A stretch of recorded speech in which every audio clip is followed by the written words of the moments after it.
Hey, it's Rebecca Smith from the KBIA newsroom in Columbia, and it's time for Missouri Health Talks, a project where we listen in on Missourians' conversations about access to health care.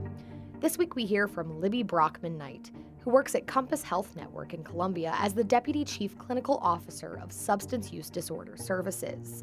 She spoke with her coworker, Gaurav Kulkarni, about treatment for substance use disorders, specifically with alcohol, and about the numerous barriers that can exist for their patients. Here's Libby Brockman Knight. There is a shortage right now of therapists and providers. And so, as a collective community, we are really looking at answers for that and utilizing peer specialists as an alternative so that we can continue and be able to serve, helping people become credentialed that maybe have lived experience that they can assist these consumers. So I think really it is a professional shortage is another barrier for us. For the consumers themselves, depending on where the consumer is, besides not having the kind of the health coverage, the biggest barriers for them are the legal consequences continue to kind of be a factor and sometimes a barrier to finding housing or a barrier to obtaining employment. So I think that's an issue for them. Largely in certain communities, transportation is a real barrier for consumers being able to seek treatment or even get to a treatment provider. So that's a big barrier for them. And again, I think feeling disconnected from the community is a real struggle for a lot of them to seek treatment. I believe that there is support federally and even statewide for substance use disorders. It is growing.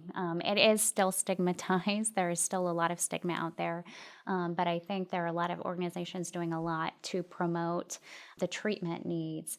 Statewide here in Missouri, it would be very, very helpful looking at Medicaid expansion because although many people that have severe and most people with severe and persistent mental illness that qualifies them as a disability, substance use disorder, we don't have that, and so a good percentage of our clients really struggle to get their health needs met. And so if they do have a health issue, they're presenting at the emergency room, or if they do have a treatment need, sometimes they're a wait list.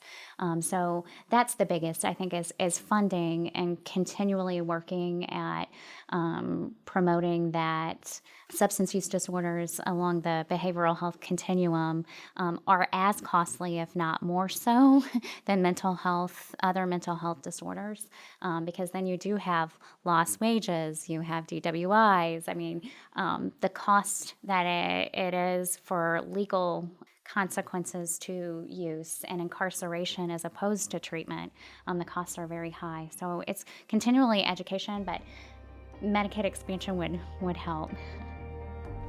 That was Libby Brockman Knight speaking with her coworker Gaurav Kulkarni about the barriers that can exist for individuals seeking treatment for alcohol use disorders.